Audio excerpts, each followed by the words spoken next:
იმპორტირებულ საზამთროსა და ნესვში ნიტრატების გადაჭარბებული ნორმა აღმოჩნდა. სურსათის ეროვნულმა სააგენტომ სახელმწიფო კონტროლი მთელი ქვეყნის მასშტაბით ჩაატარა. ნიმუშები ლაბორატორიაში სხვადასხვა სარეალიზაციო ობიექტიდან გაიგზავნა. კვლევის შედეგებით საზამთროში ნიტრატები კანონმდებლობით დადგენილ ნორმას ორ შემთხვევაში იყო გადაჭარბებული. რაც შეეხება ნესვს, სააგენტოს ინფორმაციით ერთ შემთხვევაში მცირედით აჭარბებდა დადგენილ მაჩვენებელს.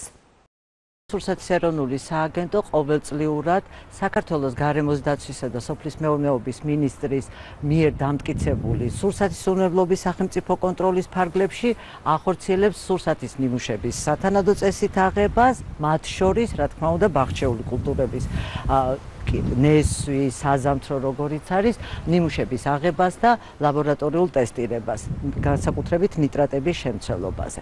წელს 2025 წლის განმავლობაში აღებული არის იმპორტირებული საზამთროს და ნესვის 51 ნიმუში, საიდანაც შეუსაბამობა გამოვლინდა მხოლოდ 2 ნიმუში. და რა თქმა უნდა სააგენტოს მიერ განხორციელდება სურსათის ნიმუშების, მათ შორის ბაღჩეული კულტურების ნიმუშების აღება და სათანადო ლაბორატორიული ტესტირება.